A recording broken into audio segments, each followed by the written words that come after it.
Honourable members, please be seated.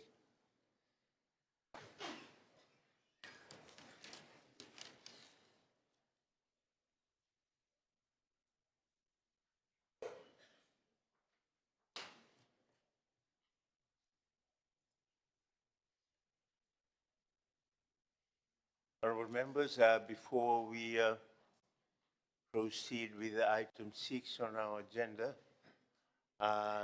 I would like you please to join me in warmly welcoming the students and teachers and the parents of Solera District School in Naitasiri.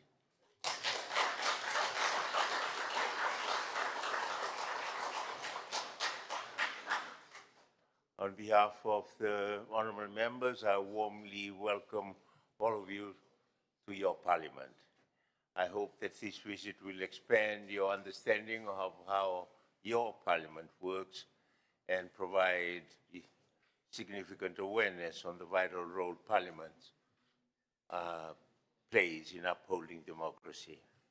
Once again, welcome to parliament and thank you for joining us today. Honourable members, we will move on to the next item, the Secretary General.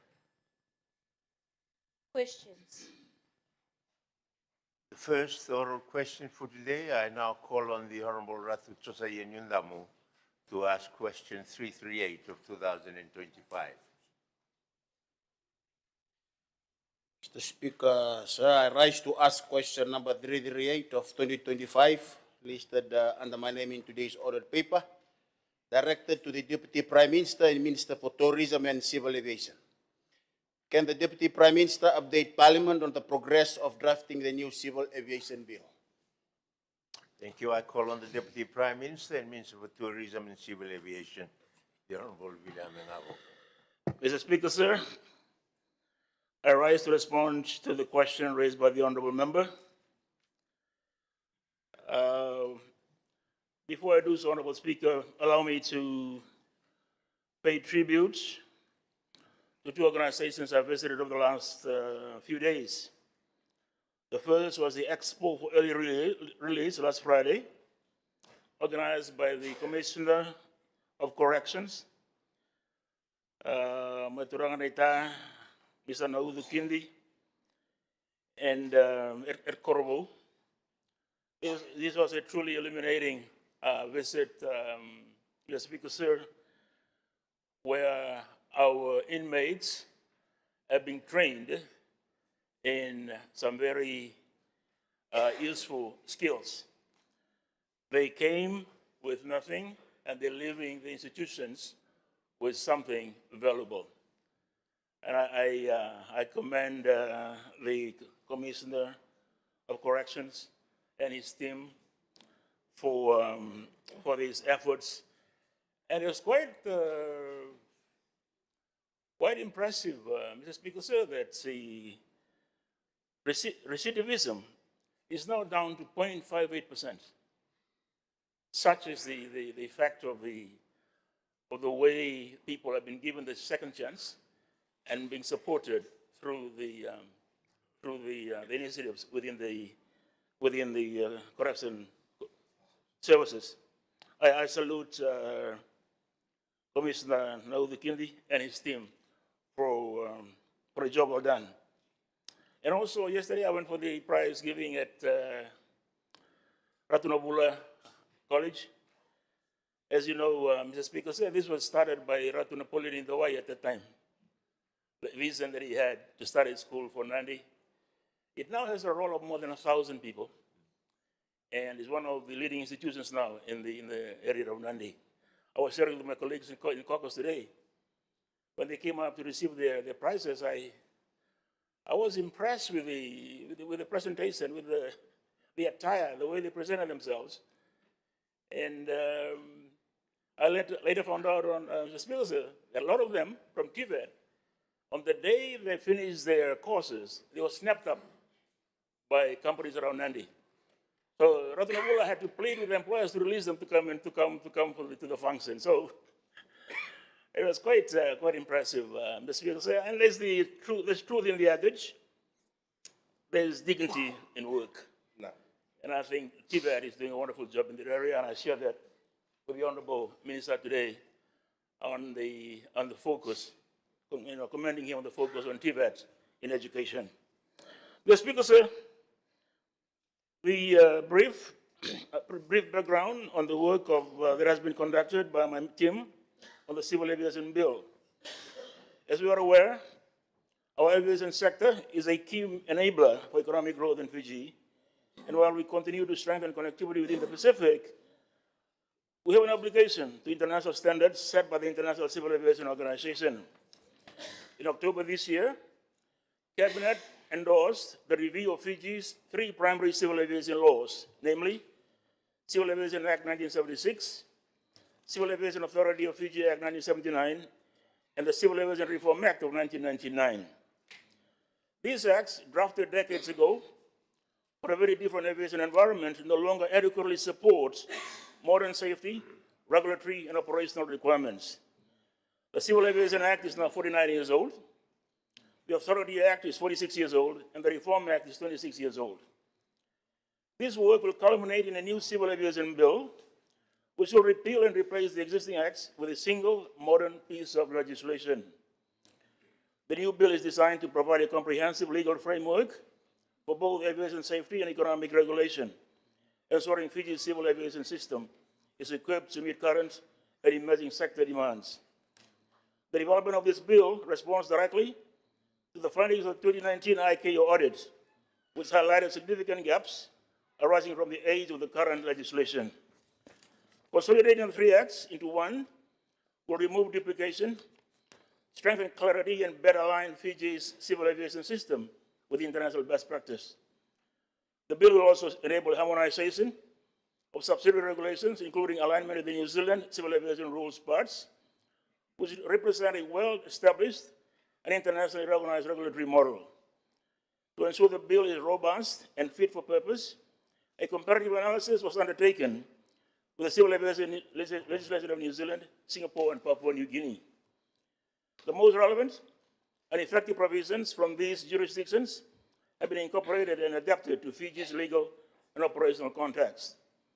Following this review, the draft Civil Aviation Bill 2026 is now in its public consultation phase.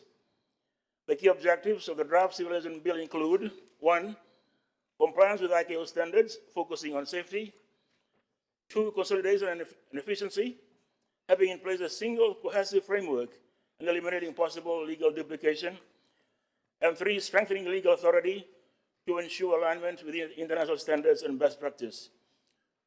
The Ministry of Tourism and Civil Aviation, in collaboration with the Civil Aviation Authority of Fiji, will be conducting consultations from 8 to 12 December 2025.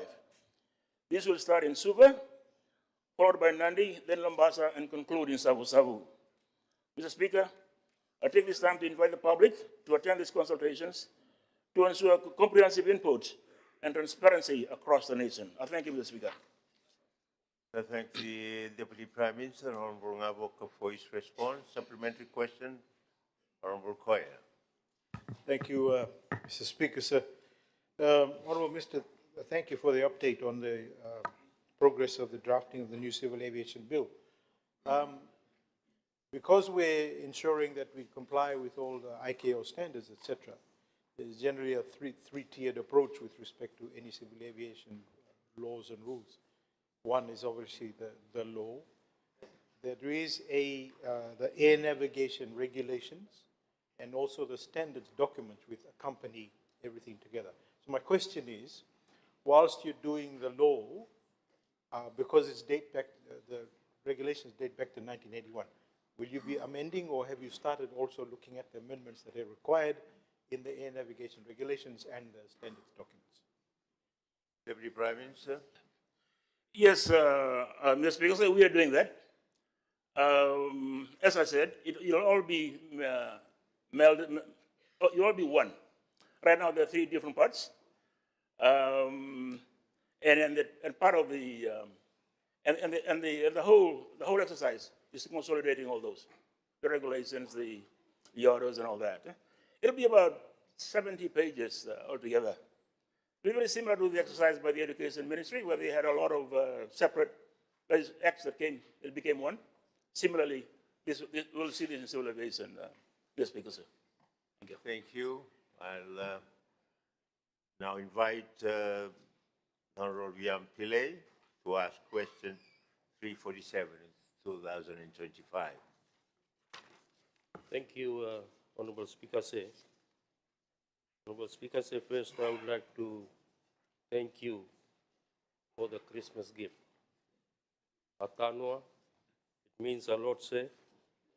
Also thank Madam, and whenever we will mix while in bar, it will remind me of the discussions and the events of Barbados. Binakwa. Honorable Speaker, I rise to ask question 347 of 2025, and the question is to the Honorable Minister for Multi-Ethnic Affairs and Sugar Industry. Can the Honorable Minister update Parliament on the outcomes of the meeting in Bangladesh, particularly regarding the recruitment of labor to address the shortage in Fiji's sugar industry? Thank you, Honorable Speaker. I thank the Honorable Pillay. I now call on the Minister for Multi-Ethnic Affairs and Sugar Industry, the Honorable Charan Singh. Thank you very much, Honorable Speaker. Mr. Speaker, I'd like to thank the Honorable Member for this question that he's asked. And I wish to bring two very important pieces of good news to this Honorable House first.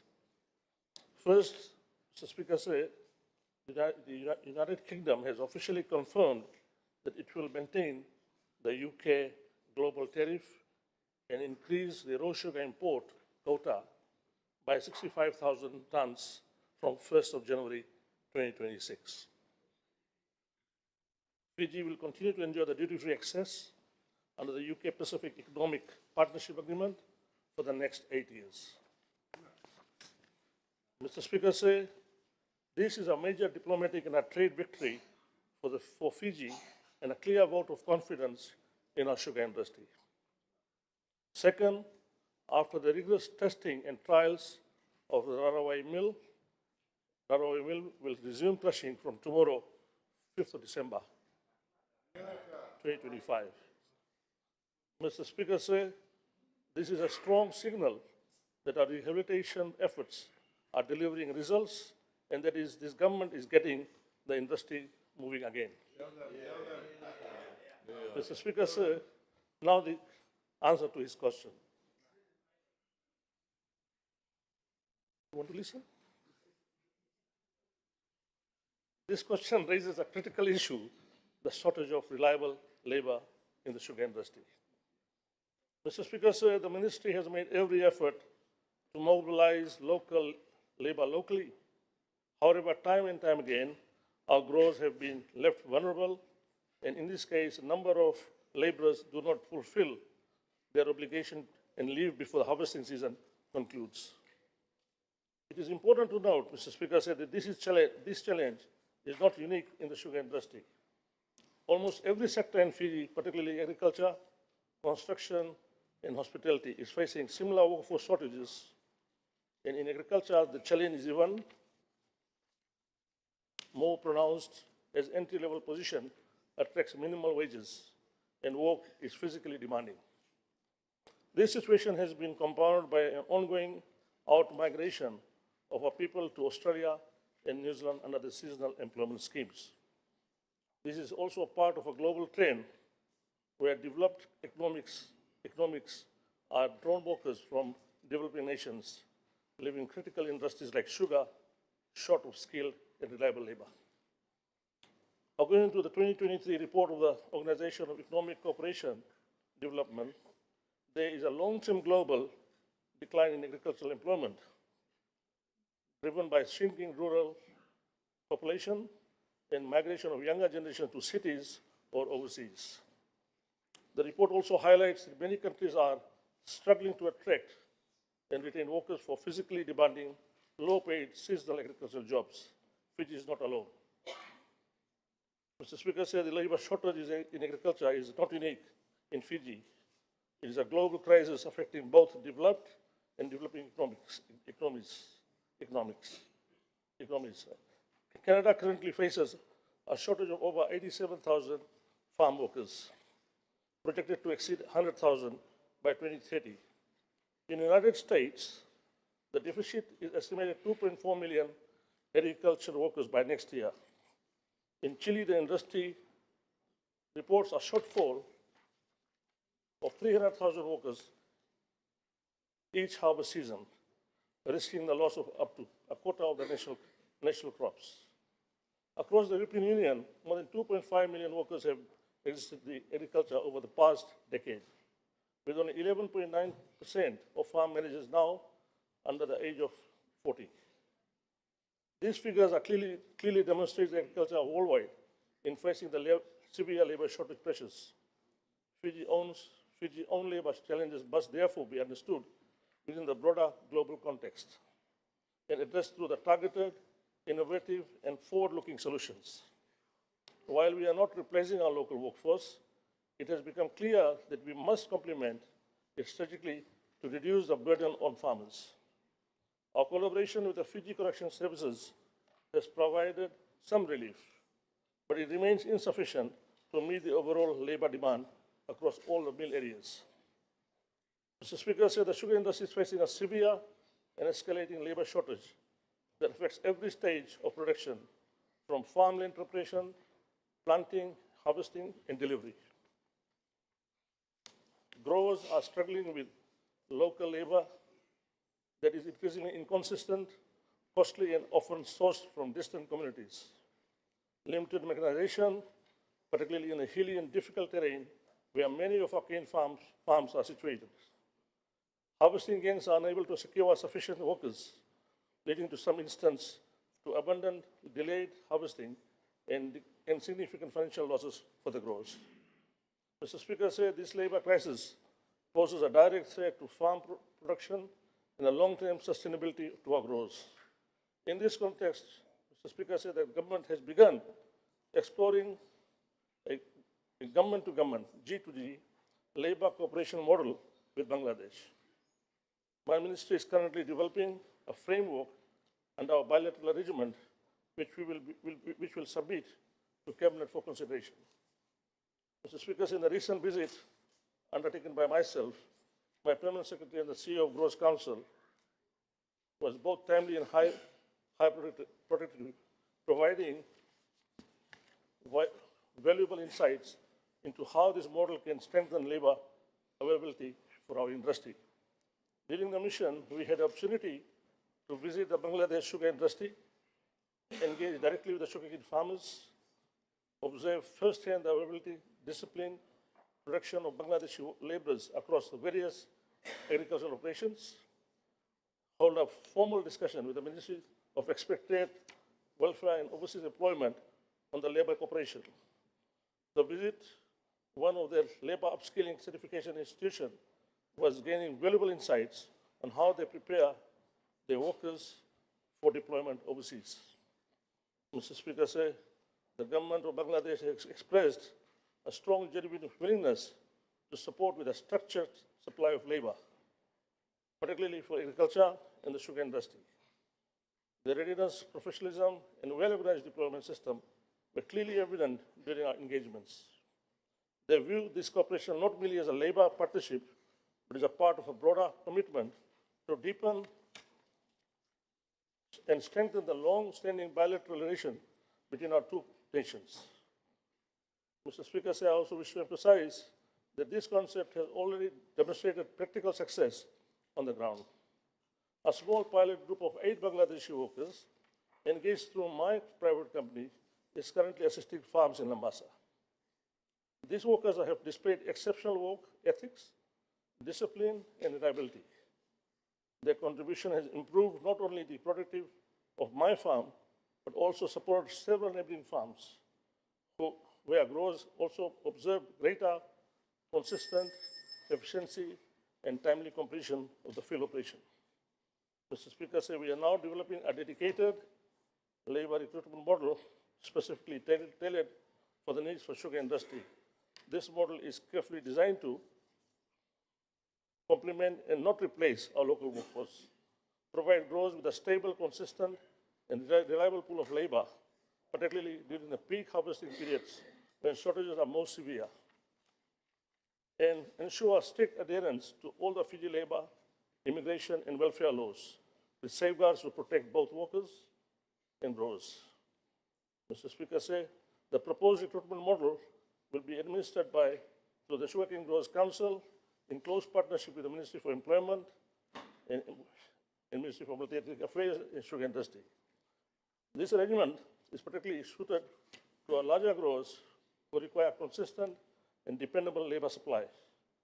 To safeguard all parties, the model will operate under a formal MOU vetted, approved by the Ministry for Employment and the ongoing coordination with the Ministries of Immigration and Sugar to ensure compliance, transparency, and effective implementation is there. Mr. Speaker, during the upcoming off-season, we'll also explore the establishment of a second pilot labor model specifically designed for small and medium-sized growers. Under this initiative, we intend to utilize one of the FSC's accommodation facilities, either Reki or bar, to house approximately 20 seasonal foreign laborers. With the support of FSC and the Growers Council, a work roster will be developed to assist the local farmers who require help with spraying, planting, weeding, and other farm operations during the off-season. Mr. Speaker, during the crushing season, these workers will be organized into 2 manual harvesting gangs to support growers facing labor shortages. At present, Mr. Speaker, harvesting assistance through the Fiji Correction Service is costly and requires substantial investment in risk mitigation and mobilization of protocols for deployment of inmates. The pilot model aims to provide a more practical, consistent, and cost-effective alternative for our growers. Mr. Speaker, the reality before us is clear. If the Fiji sugar industry is to remain viable or competitive, it must evolve. A structured and well-integrated, ethically managed migrant laborers program is no longer a choice. It is now a necessity brought about the persistent and deepening labor shortages. We have both the mandate and the responsibility to act. Our approach must protect growers from rising labor pressures, safeguard workers' welfare, and secure long-term sustainability of the industry. Mr. Speaker, our engagement with the government of Bangladesh has highly been encouraging. It marks a significant step towards addressing one of the biggest industry challenges. The proposed G2G labor model provides a structured labor, transparent, and a compliant system that will ensure growers have access to reliable labor. Thank you, sir. I thank the Minister, the Honorable Charan Singh, for his response. The Honorable Pillay, supplementary.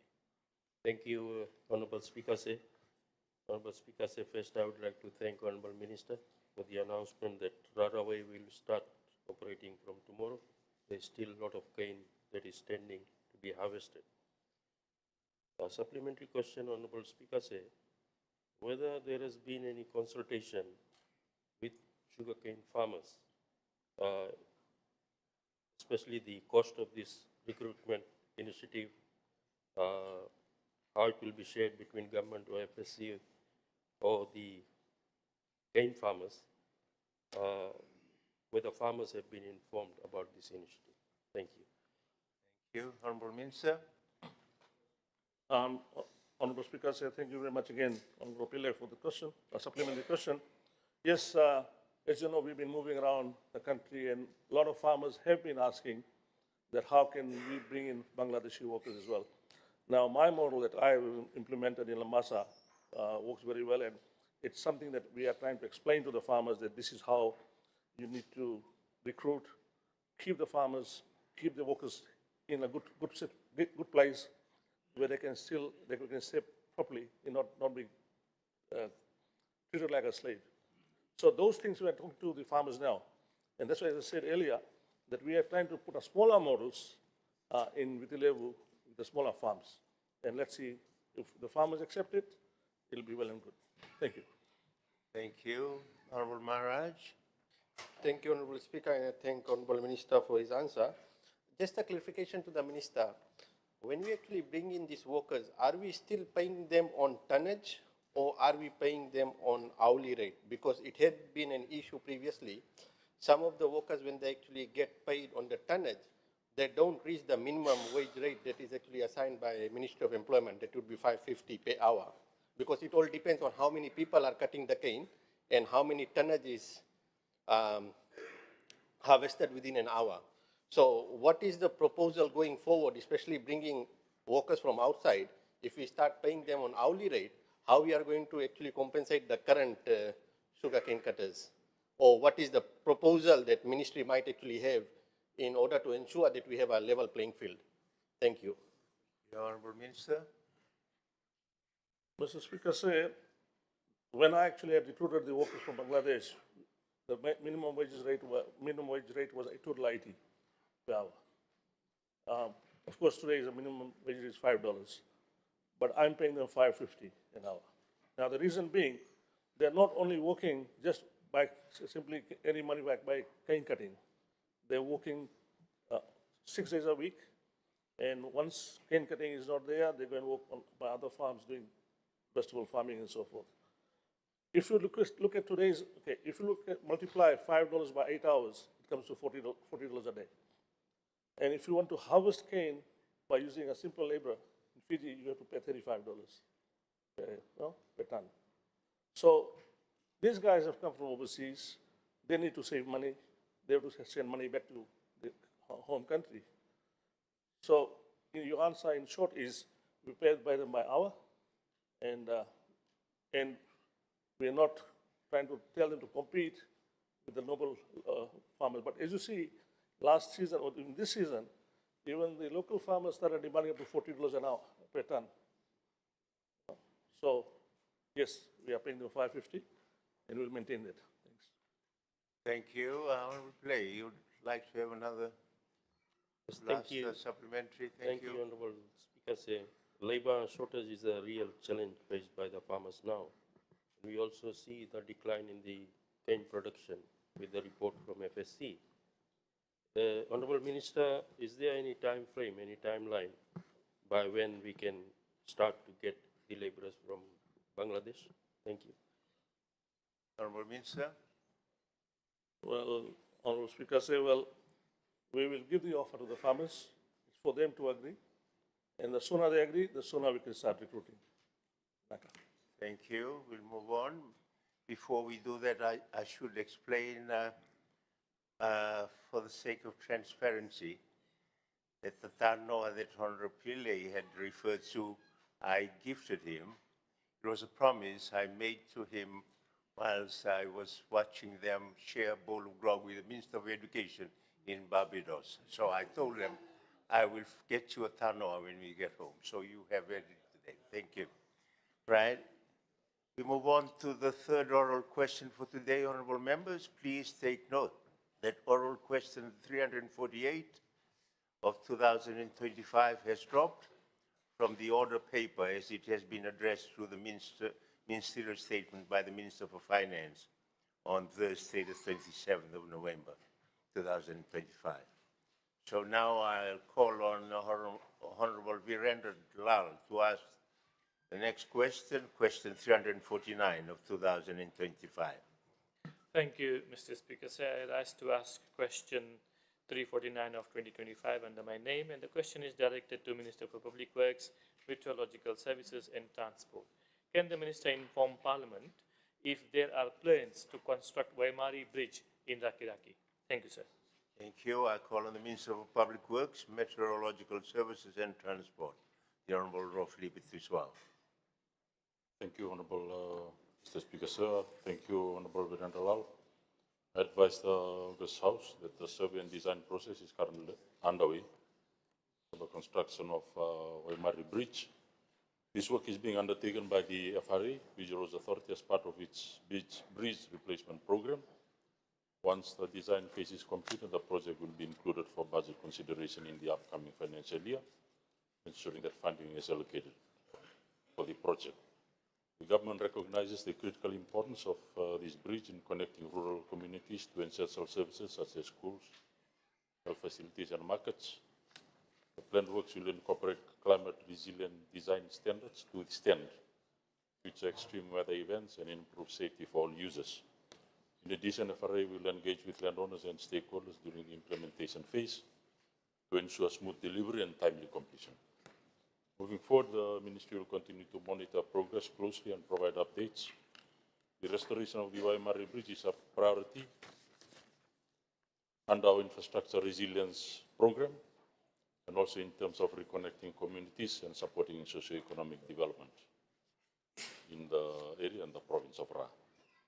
The FRA has made notable progress on road and bridge upgrades in Ra province. Key works include rehabilitation and resurfacing along Kings Road corridor with repair and remade upgrades, improving durability and quality and safety. In Ronivia, approximately 220 meters of road surface has been upgraded, enhancing connectivity for residents and businesses. These improvements are part of the broader national effort in terms of infrastructure resilience. Major bridge projects have been completed under the Critical Bridges Program, including Yangara, Tavolevu, Korvo. These climate resilient structures improve safety, reduce travel time, and support economic activities. Collectively, these works form part of the Fiji Transport Infrastructure Restoration Project, which includes upgrades to 9 critical bridges and over 1.5 million square meters of road surface nationwide. The Fiji Roads Authority have also upgraded the first 270 meters of Waimari Road from town end early this year. The upgrade includes new footpath, improved drainage, and improved seal road surface in front of the businesses and residents within the Rakiraki town boundary along Waimari Road.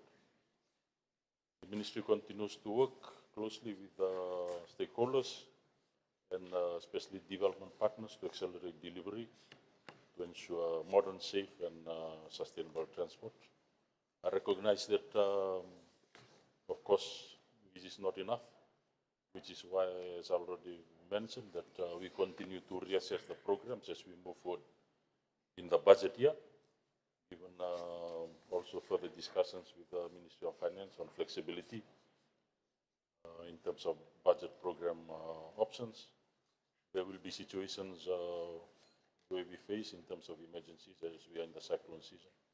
For fast-track repairs, there's also the situation of upgrading approaches to crossings, which we are currently undertaking, assessing, and reprioritizing. And of course, I've mentioned the formulation of the national roads and bridges and crossings plan, currently being looked into with the assistance of our development partners. And of course, this will form a comprehensive roadmap forward for the next 20-30 years as far as bridges and roads are concerned, and of course divided into the main trunk routes and the rural roads and bridges.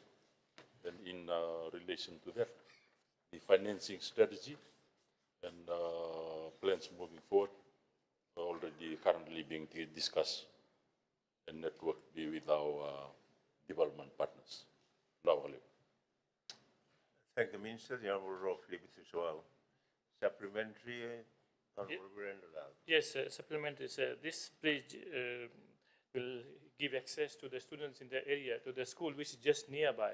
But because this bridge is damaged, so the students in the area have to take a longer route. So my humble request to the Minister is that if this could be done before the next school year, so is there any time frame by when this bridge will be done, sir? Thank you. Yeah, the Honourable Minister. I've already explained the plans there, which are there, and in terms of the design, survey design process, and we will include it in the next financial year.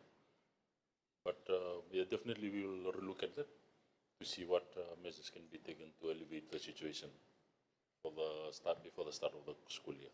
Bina. You, Honourable Leader of the Opposition. Thank you, Honourable Minister. Thank you for those continuation of the construction of roads and bridges still in the interior of Ra and linking Netazir, the road from Nukulau to Roma. What is the progress on that bridge, Honourable Minister? Honorable Minister. Yes, as I've already alluded to, some of these bridges and crossings are part of the current assessment. And definitely, we as a government want to do things to satisfy the demands which are out there. But that is also part of the current works being done in terms of moving forward, and specific update I'll need to get from the FRA. But from what I've get, that's part of our current process in terms of design and specifications. Thank you. We'll now go on to question 350 of 2025 to be asked by the Honorable Kalaveti Rabu. Thank you, Honorable Speaker. So I rise to ask question 350 of 2025 under my name, directed to the Minister for Health and Medical Services.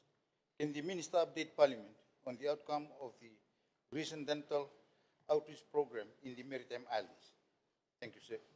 Thank you. I call on the Minister for Health and Medical Services, the Honorable Dr. Ratu Antonio Lalambalavu. Thank you, Mr. Speaker, sir, and I thank Honorable Rabu for his question. Before I answer his question, I'd just like to take this opportunity to congratulate you, sir, on your role as Chancellor of the University of Fiji. I believe I was the first one to speak this morning, and I was planning to congratulate you, but I forgot. But this is an opportune time. So congratulations once again. And I also congratulate my part-time Kai, Honorable Naval Rua, who is confirmed as Honorary Colonel in the RFMF. Thank you very much. Sir, traditionally, dental services in maritime areas have been limited to school-based visits, and leaving adults and other vulnerable groups without access to this essential care. And in recognizing this gap, the Ministry schedules targeted outreach visits to ensure equitable access for all. And as I speak, Mr. Speaker, sir, the Subdivisional Medical Officer in Lomewiti and his team, together with members of the Eastern Health Division, are touring the Lomewiti group. The dental team is also part of that effort, so Lomewiti is covered there. Mr. Speaker, sir, and allow me to share the two major outreach visits completed last month in Yasa Samoala and Wurumbalam. Yasa Samoala outreach from 15th of October to 8th of November. This team focused on the conservative treatment across Matuku, Totoya, and Moala. While the goal was restorative care, many teeth were beyond saving, requiring extractions. And key achievements were 244 patients examined and treated, 93 adults and 51 children, 337 treatments delivered, including 184 extractions, 63 conservative restorations, including composite, glass ionomer, and amalgam, 90 preventative treatments, fluoride applications, and scaling. And of the 244 patients examined, 93 patients received multiple treatments, 36 patients deferred due to high blood pressure, elevated blood sugar, and 4 cases with rheumatic heart disease had their teeth managed during this outreach. 18 patients referred to CW Hospital for oral surgery and root canal therapy. The team also visited 6 primary schools, 1 secondary school, conducting oral health education sessions on hygiene and oral cancer. Collaboration extended beyond dentistry, nurses, doctors, and even the Ministry of Fisheries supported logistics, ensuring a holistic approach. And the outreach to Nombala was held on 23rd of October to 13th of November 2025. This second team delivered specialized prosthetic services, restoring smile and confidence for those who had lost their teeth. This was phase 2 of a structured program, following preparatory work in May and June of this year as phase 1. Key achievements: 103 patients were scheduled for Vunombalawu and surrounding islands. 68 full dentures, 38 upper and 31 lower, 104 partial dentures, 57 upper, 47 lower inserted. Services were free for 61 social welfare recipients, while 42 paid partial or full fees. The follow-up team will return next week for phase 3 to review patients and make necessary adjustments. Those are the updates from the recent trips, as asked by Honorable Rao. Thank you. I thank the Minister, the Honorable Dr. Ratu Antonio Lalambalavu. Are there any supplementary questions? I don't see any.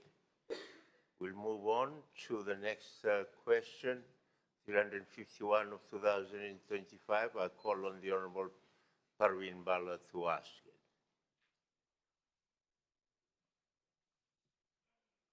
Thank you, Mr. Speaker, sir. Mr. Speaker, sir, I wish to ask question number 315 of 2025 under my name to the Honorable Minister for Housing and Local Government.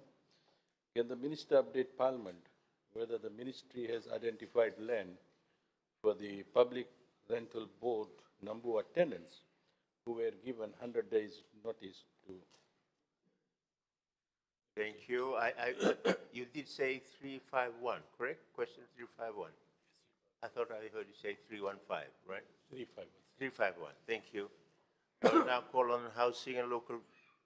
I'll now call on the Minister for Housing and Local Government, the Honorable Matthew Nalumisa.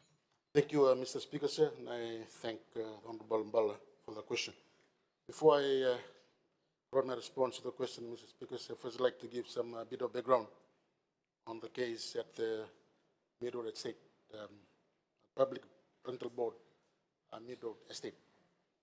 Mr. Speaker, sir, the remaining 6 blocks of the Public Rental Board, Meadow Estate, which accommodates 144 households or tenants, have been certified by engineers to be structurally unsafe, as most of these buildings have been there for over 50 years. And the board have conducted 2 consultations to date with the tenants, raising awareness on the safety of the structures. They've also conducted socioeconomic status to ascertain as well as determine the finance status of all their tenants, as well as also to assist them in providing alternative housing solutions that are available for them. And the Public Rental Board has been fully and also actively engaging with all the affected tenants to ensure that all those tenants are adequately supported and rehoused.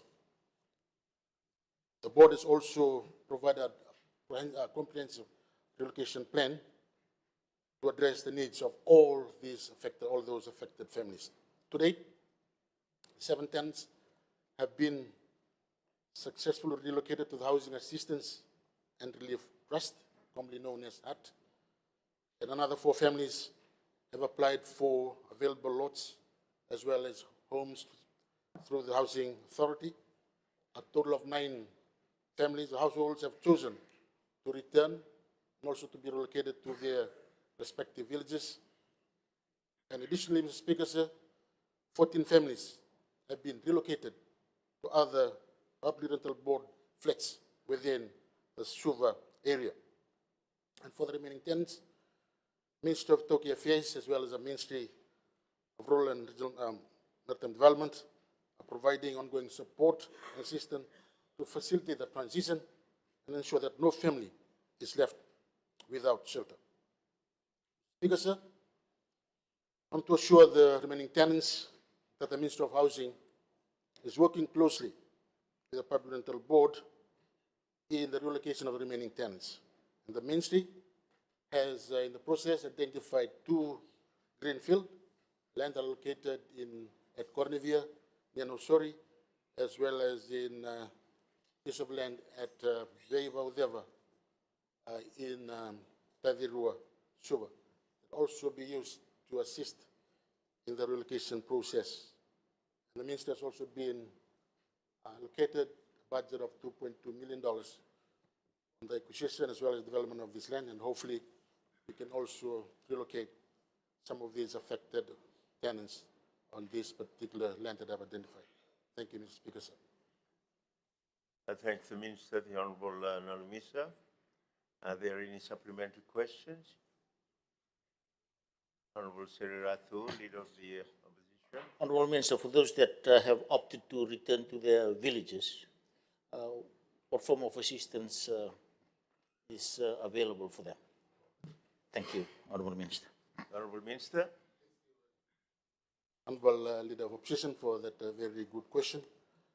The board is now working on a budget of $200,000 to assist them in this location. And as also alluded to earlier, we're also working with the Ministry of Itauki Affairs and as well as the Ministry of Rural and Maritime Development to try and relocate those that have opted to move to their villages. Thank you, Mr. Speaker. Thank you. I will now call on the Honorable Ratu Rakwitawala Lambure to ask question 352 of 2025. Thank you, Honorable Speaker. Question 352 of 2025, under my name. The question is directed to the Honorable Minister for Lands and Mineral Resources. Can the Honorable Minister update Parliament on the total number of leases under the State Schedule A land, SSA, and the State Schedule B land, SSB, tenureship, and the status of verification? Thank you, sir. Thank you. I call on the Minister for Lands and Mineral Resources, the Honorable Philemon Ivasarong.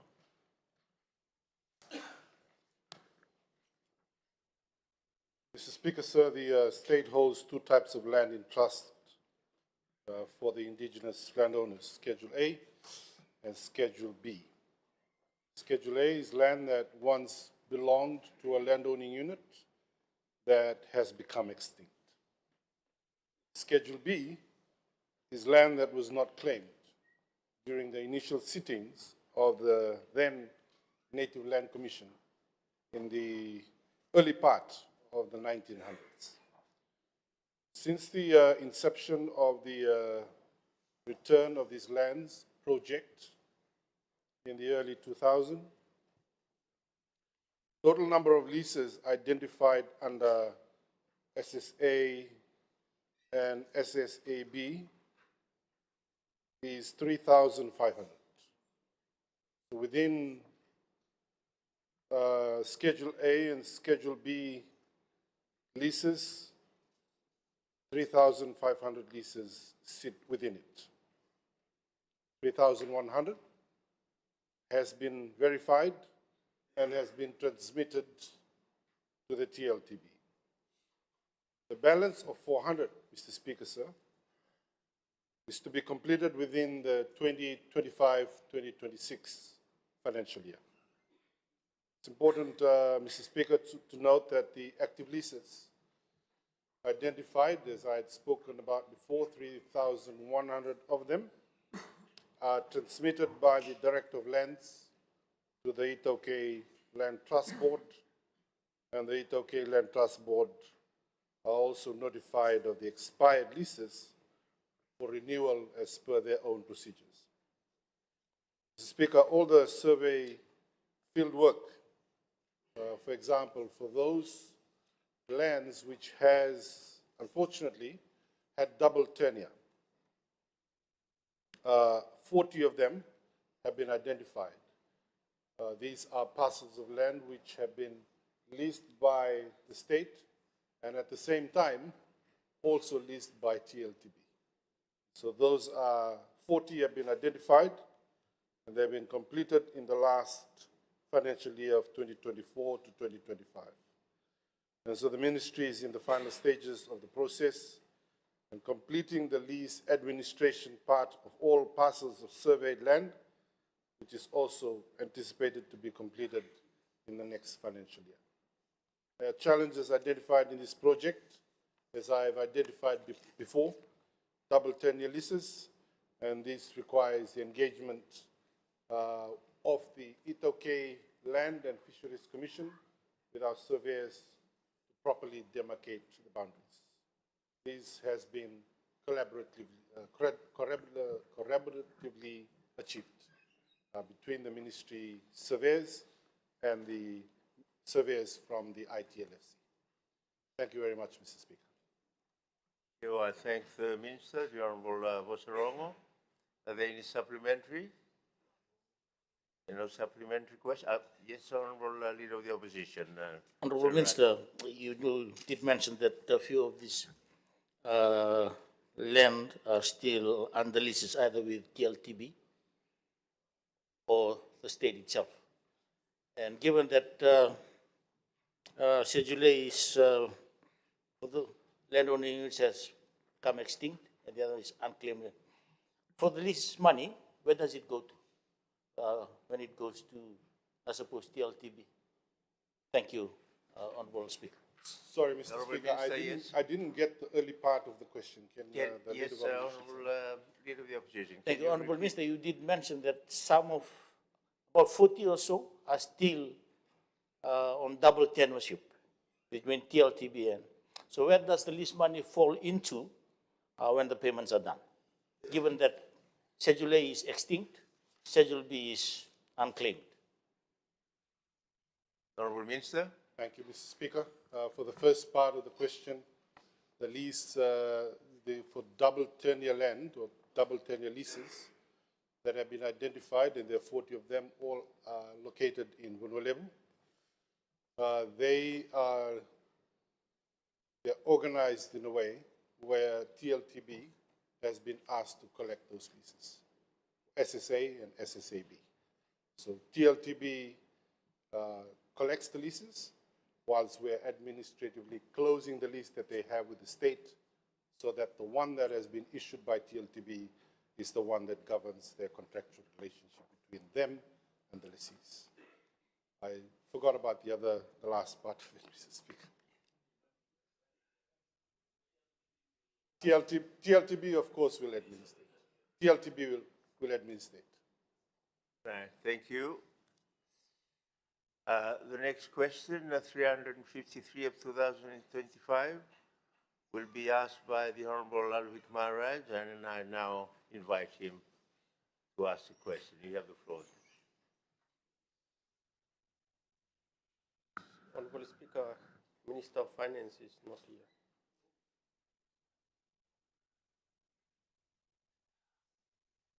Yes, I do apologize. I didn't look to the right first. I should have done that. Yeah, I think the Honorable Minister is just missing from his seat for a while. If you do not mind waiting, Yes, we will no wait for his return. Thank you very much, Honorable Maharaj. We'll move on to the next question. The ninth oral question, please take note that oral question 354 of 2025 has dropped from the order paper, as it has been addressed through the ministerial statement by the Minister for Ethiopian Affairs this morning. So we'll move on to the 10th oral question for today. I will call on the Honorable Rina Sharma to ask question 355 of 2025. Thank you, Honorable Speaker. I rise to ask question 355, 2025 under my name, the Minister for Immigration. Can the Minister update Parliament on the expansion of the Ministry's services across Fiji? I now call on the Minister for Immigration, the Honorable William Opoto. Thank you, Mr. Speaker, sir. Mr. Speaker, for now, the expansion of the services to Fijians is done through our outreach programs. We try and attend major events. We attended at Ngaloa Village, Malaki Sevens, in Rakiraki, the Alovata Sevens in Levuka, Rovalau. At the HFC Stadium in Suva, Sabsau Ratu Nganulau House. We attended when they had the Retirement Expo in Suva at the FNPF Plaza, and also the Retirement Expo in Nandi, Banga, even to Ratuma. We're currently located here in Suva at Robertson Road. We have an office in Nandi, in Lotoka, at Rongrong Ibunda House that is going to move down to 10 Mana Street. It's a much bigger space. It's been fitted out right now. Hopefully we can move there next year. And also we have Sabsabu and Lambasa offices. We have scoped Nakasi, given the densely populated area over there. They do not have to come all the way to Suva. It's a bit difficult to find space for immigration office because we prefer ground floor with enough space to seat at least 50 people so that they can be comfortable while we're serving them. And if I might just add, I know the question is just around Fiji, that we extend services to a diaspora community. During the Fiji Day celebrations, we went out to, in Australia, Northern Territory, Robinvale in Brisbane, Melbourne in Sydney, Port Hedland, Perth, New Zealand, Auckland and Wellington. We even went to Cook Islands, Tuvalu, Samoa and Tonga, where our diaspora to offer our services over there. Thank you, sir. Thank the Minister, the Honourable Nopoto. The supplementary question, Honourable Sharma. Thank you, Honourable Speaker, and I'd like to thank the Minister for Immigration for his efforts. Just a question, in fact, that was sent to me just now. Mr. Speaker, sir, looking at the media release by his Permanent Secretary, it stated that on 1st of December 2025, the daily appointment slots on the online passport application portal will be increased. And then this citizen sends me screenshots of December with no slots, January with no slots, and furthermore February with no slots to book for appointment. So he also stated that when he makes phone calls and emails, they go unanswered. So can urge the Minister to look into this matter and update Parliament on when this can be solved. Thank you. The Honourable Minister. Thank you, Honourable Speaker. We try our best to offer services to our people. We have extended opening hours in Suva from 8:30 to 5 to allow people to lodge. There's an increase in the demand we find during this festive season. That is why we opened, extended those hours. The portal, it was 30, it is now 120. The reason why we ask people to book online is so that they can come in and sit in the space that is provided. If they just come in and walk in, as you know, where we are in Suva, there's no space for them to shelter from the rain and sun. It's right on the street, at Nina Street and all those areas. So we've increased it to 120 for now, and we've extended the opening hours for the Suva office from 8:30 to 5. That is on right now. Thank you, sir. Thank you. Honourable members, we'll move on to the next question. Before that, can honourable members please join me in warmly welcoming the students, the teachers and the parents of Nalangi Public School in Nandronga.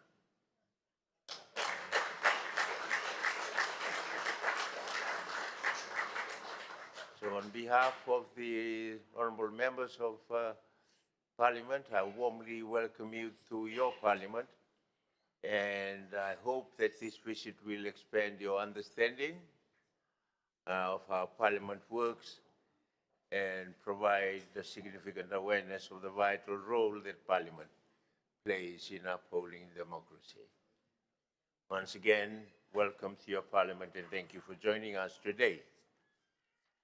Move on to the next question, the 11th oral question. I now call on the Honourable Sakusa Tumbuna to ask question 356 of 2025. Thank you, Mr. Speaker, sir. And question number 356, 2025, under my name. The question is directed to the Minister for Lands and Mineral Resources. Can the Minister update Parliament on the airborne geophysical survey that the Ministry is currently pursuing in collaboration with Geoscience Australia? Thank you, Mr. Speaker. Thank you. I'll call on the Minister for Lands and Mineral Resources, the Honourable Philemon Ivasarong.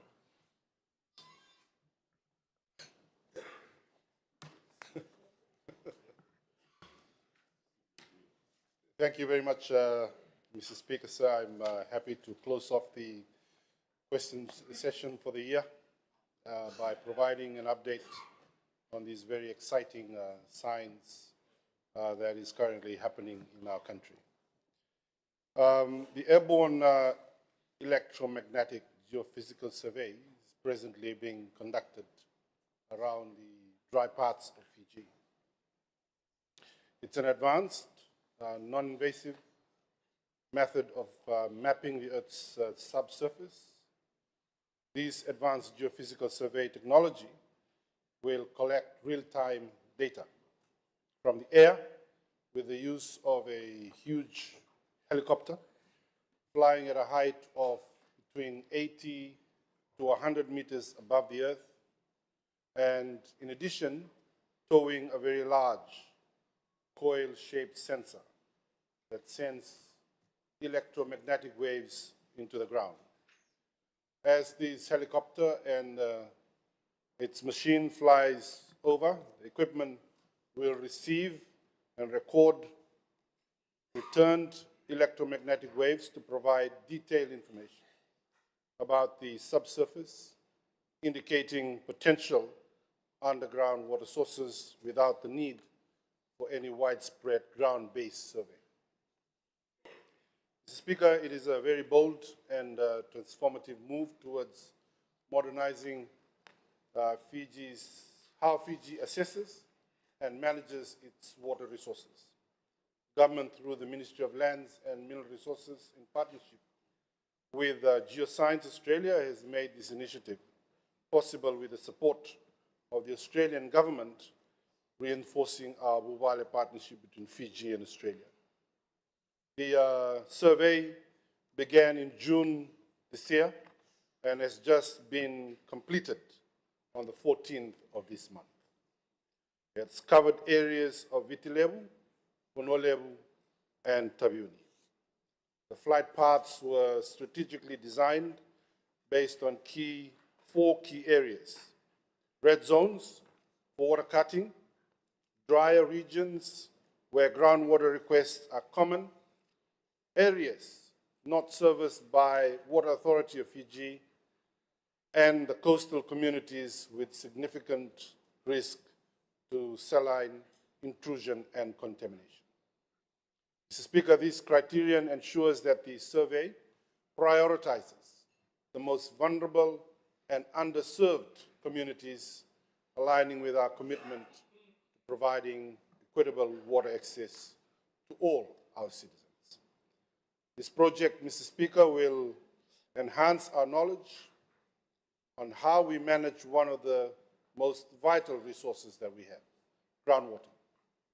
Allows us to map groundwater resources to depth of approximately 300 meters below ground, significantly enhancing our ability to better manage the resource. Once data is collected, Mr. Speaker, the data collection is concluded, it will undergo 6 weeks of quality assurance and quality control. And that is going to be done by Excalibur, a global leader in airborne geophysical surveying with extensive experience in delivering high-resolution subsurface data for minerals, energy, and water resource exploration.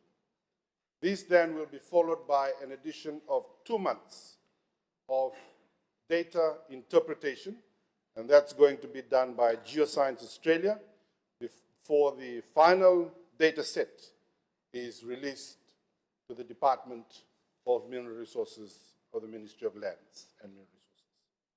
This initiative will ensure that every Fijian, no matter how remote their community, has reliable access to clean and safe water where groundwater potential is available. Through this survey, the Ministry of Lands and Mineral Resources aims to build a robust database of groundwater that can be accessed by Water Authority of Fiji, by all other ministries who would want to have access to this information. Mr. Speaker, better groundwater data means better and accurate borehole placements, more resilient infrastructure, and ultimately fewer communities going without water during dry seasons or periods of drought. It ensures that every Fijian, no matter how remote, should have access to clean water, safe and sustainable water for their livelihood. Thank you very much, Mr. Speaker. I thank the Minister for Lands and Mineral Resources. Honorable Filimoni was wrong. Are there any supplementary, Honorable Koya? Thank you, Mr. Speaker, sir. I thank the Honourable Minister for his update on this survey that's being carried out. Quick question, Honourable Minister. From what you've answered, it would seem that it's only water specific. Or is there data being collected with respect to other minerals and resources that may become part of our maps, etc.? Because I understand the way it's done, it can actually collect data for purposes of mineral exploration, etc. The Honourable Minister. Thank you, Mr. Speaker. The mandate or the agreement that we had with Geoscience Australia is that the technology would serve identifying where groundwaters around the areas would be located. The technology obviously has the capacity to identify mineralization, but I'm not sure if that was something that we would also get out of the data set that is going to be presented to us by Geoscience. But the priority of the exercise only goes into search for underground water. Thank you, Mr. Speaker. Thank you. Honorable Nath, you have the floor.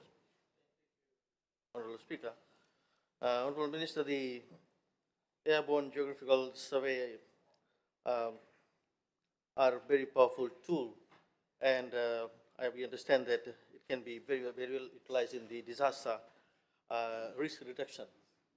How are you going to utilize it, and are we using our local students to do this?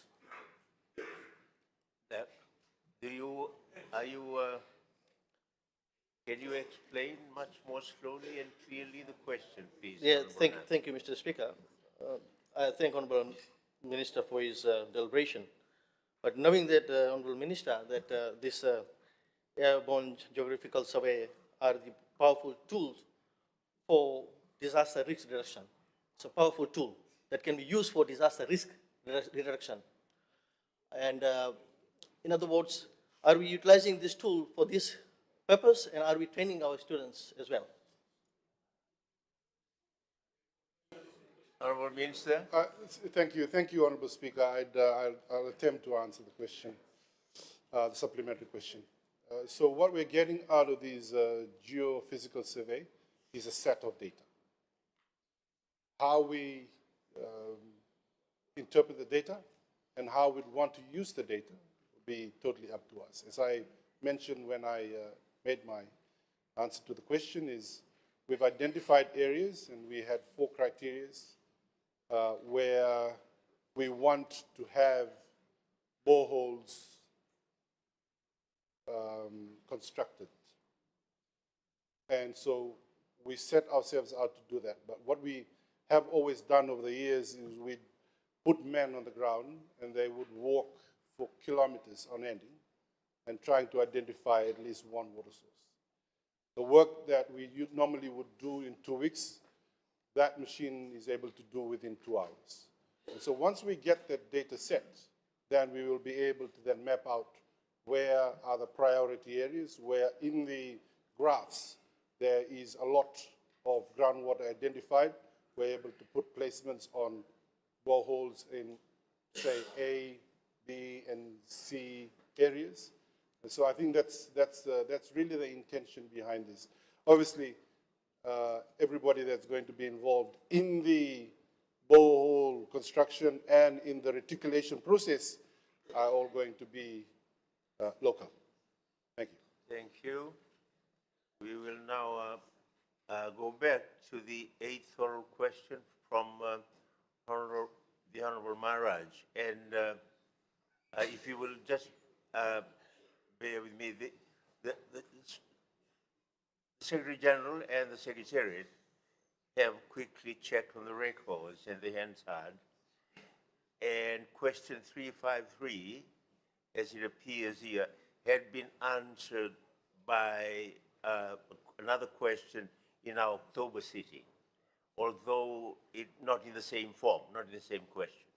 So the issue is that question 353 should have dropped for that reason, unless you wish to pursue it further in another question for another time. Honorable Maharaj?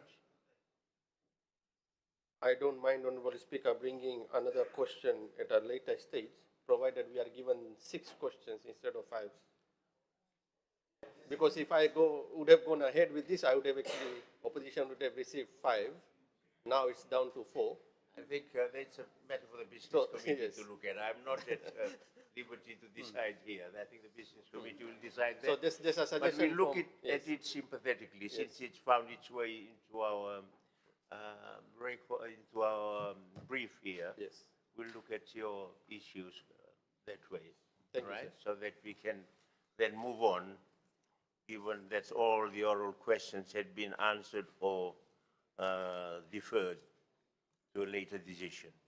So, honorable members, let's move on to the written questions. The first written question, I'll now call on the Honorable Ratu Jose Nyundamu to ask his written question. Mr. Speaker, sir, I rise to ask written question 345 of 2025. Said under my name in today's ordered paper. Thank you, sir. Thank you. I call on the Deputy Prime Minister and Minister for Tourism and Civil Aviation, the Honorable William Ngabo. Mr. Speaker, sir, I'm happy to table the response here today. Thank you, Deputy Prime Minister. The response is tabled.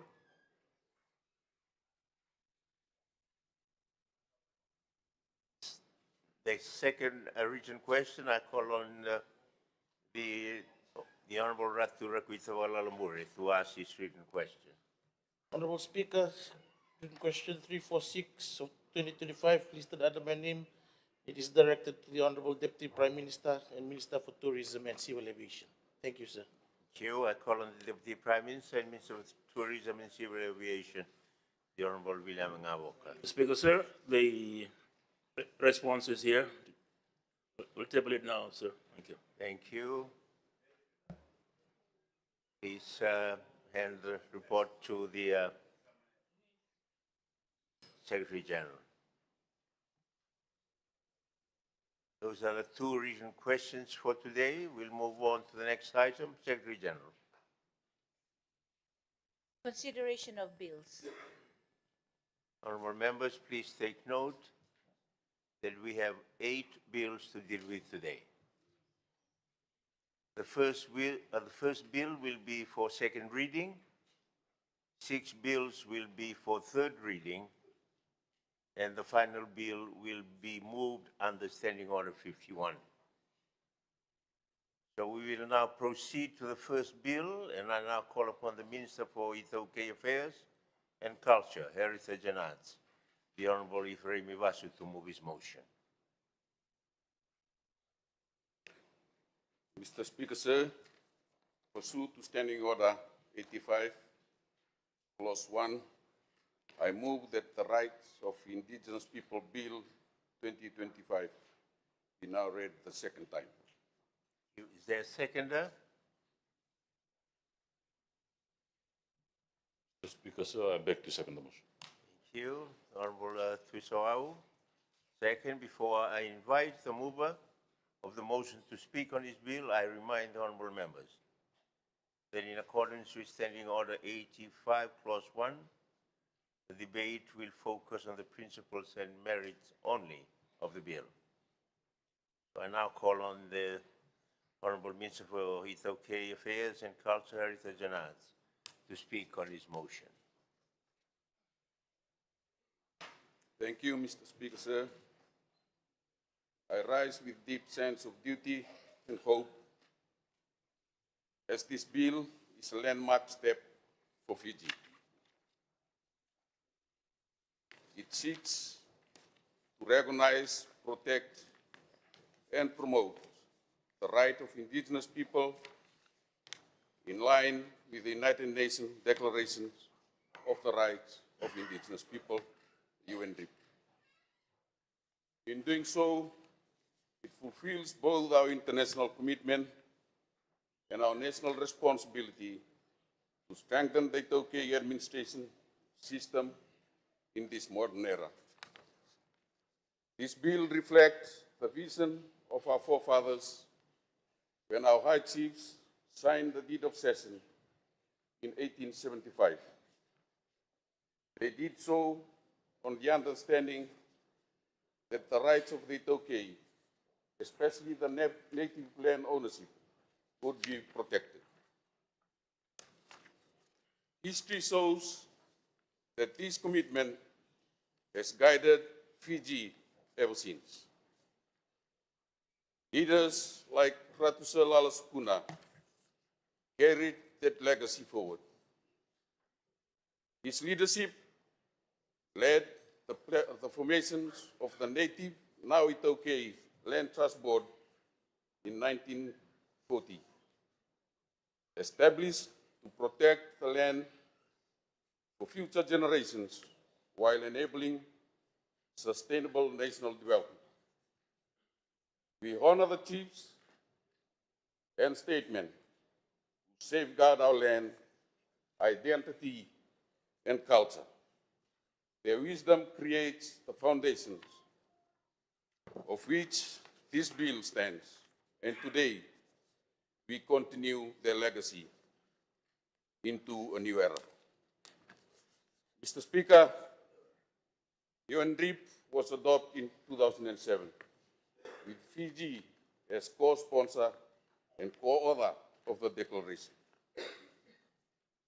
Though not legally binding, it sets clear a global standard for recognizing and protecting indigenous rights. In 2023, the government of the Republic publicly committed to fully align Fiji with UNDRIP to safeguard the rights of our indigenous people. Pursuing this required domestic legislations, these bills provide that legal framework. The bill affirms the right of Itoke, but it also recognizes other indigenous communities, acknowledging in our constitutions, most notably the Rotumans and Banban peoples.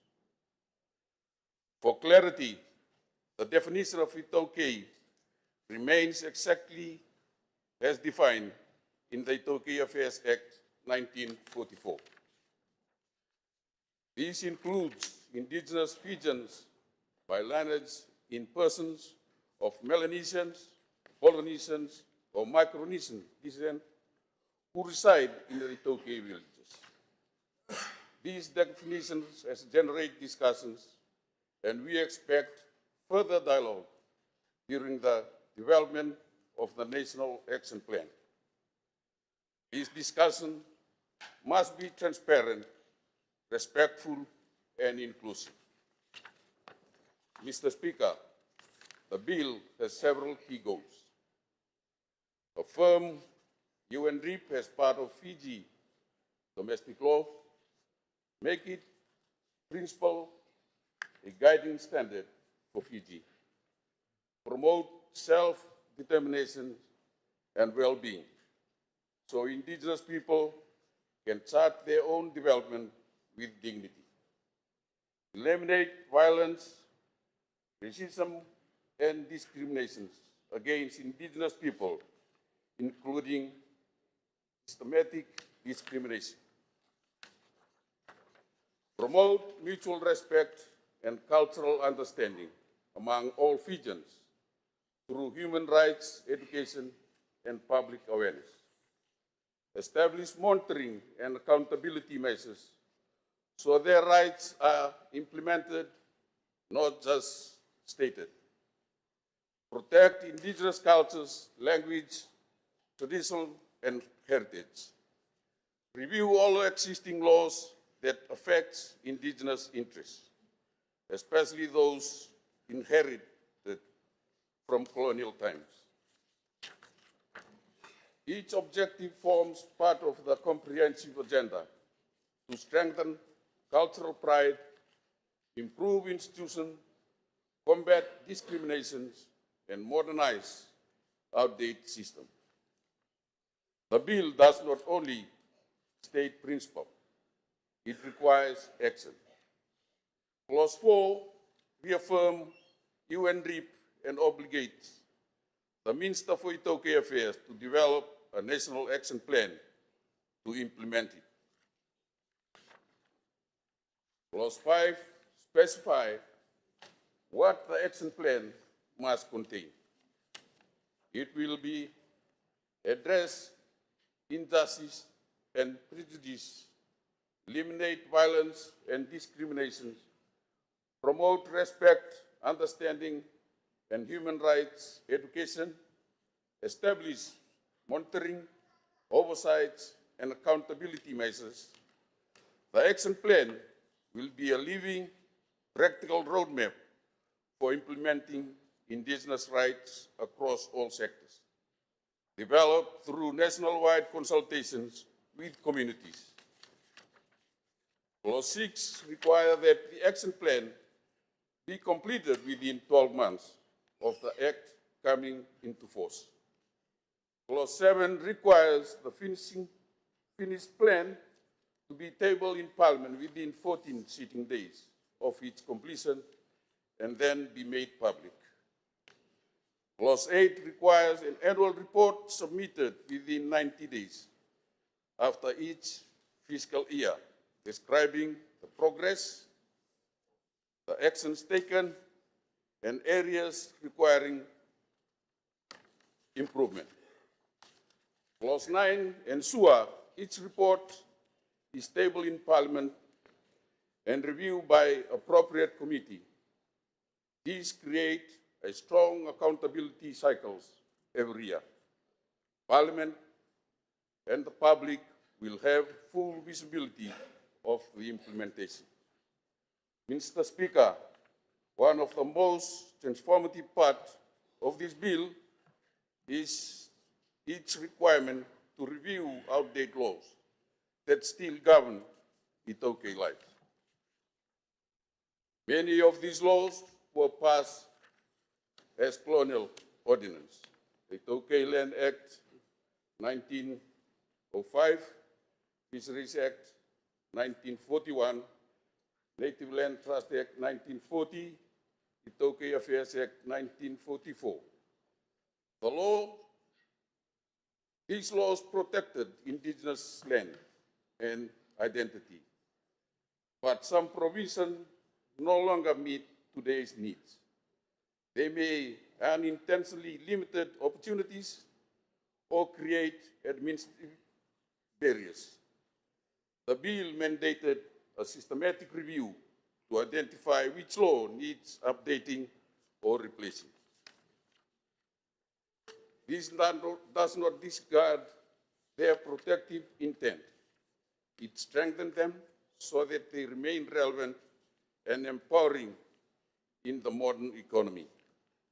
This review process supports the wider reform of the Itoke administration, including the revitalization of the Great Council of Chiefs, the strengthening of Itoke Land and Fisheries Commission, the Itoke Land Trust Board, and other institutions.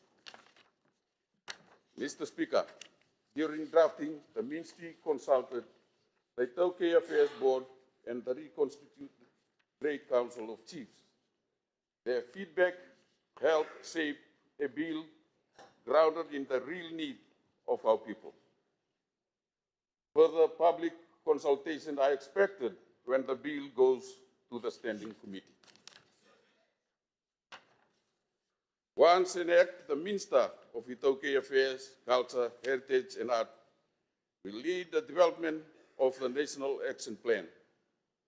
Consultation will involve village leaders, provincial councils, women, youth, and elders across Fiji, ensuring the plan reflects grassroots voices. It will also include other stakeholders who may be affected by this development.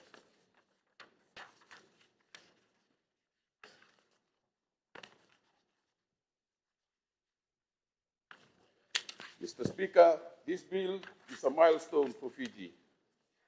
It addresses three important things: align Fiji with global standard, help create through UNDRIP, modernize the Itoke administration, updating all systems and strengthening indigenous institutions, create a structured, accountable national approach, moving from ad hoc practice to a systematic plan with regular oversight. In practical terms, this means land-owning units will have clearer pathway to benefit from their lands. Indigenous women and youth will have stronger voice in decision-making. Indigenous community will know their rights and part of a national agenda reviewing every year by Parliament. All citizens will benefit from improved social harmony and respect between cultural groups. An empowered indigenous community strengthens the whole nation. Fiji succeeds when its first people thrive culturally, economically, and socially. Before I conclude, I acknowledge all leaders, past and present, who paved the way for this moment. The passage of this bill is not the end. It is the beginning. The true test will be implementation. And I am confident we will meet that challenge through continued partnership and political will. Mr. Speaker, the right of indigenous people, Bill 2025, is visionary yet practical. It strengthens rights, prevents abuses, modernizes outdated systems, and unlocks opportunities for our people. It reminds us that we can honor tradition while embracing progress. By supporting this bill, we declare that Fiji is ready to move beyond the constraint of colonial era system and build a future where indigenous rights and national development advance hand in hand. Mr. Speaker, I commend the bill to the House. I thank the Minister for Itoke Affairs, Culture, Heritage and Arts, the Honorable Ephraim Iwasu. Honorable members, before I open the floor for debate on the motion, I have a list of speakers with me. I would like now to take the time to suspend the proceedings for a break. But before that, I'll entertain a suspension motion. So for the purposes of complying with the standing orders with respect to sitting times, I now call upon the Leader of the Government in Parliament, the Honorable Rob Philippe Thursdady, to move a suspension motion.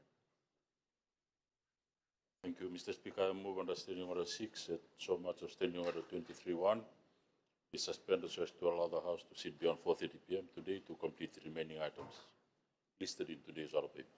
Thank you. Is there a seconder? Honourable Speaker, I second the motion. Honorable Banivalu, I now call on the Leader of the Government in Parliament to speak on the motion. Thank you, Mr. Speaker. So we have the current bill before us, and there's others as you have indicated. Thank you. To the House. Thank you. Right. And honorable members, the floor is now open for debate on the motion, if any. There is none. So I call on the Leader of the Government in Parliament to speak in reply, if any. Not have any further comments, Mr. Speaker. Thank you. The Parliament will now vote.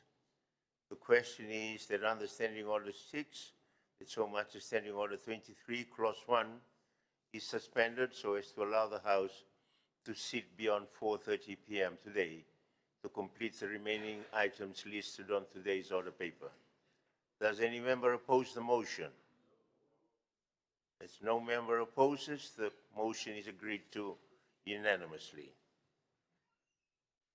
Honorable members, we will now suspend proceedings for a break. Parliament will resume in half an hour.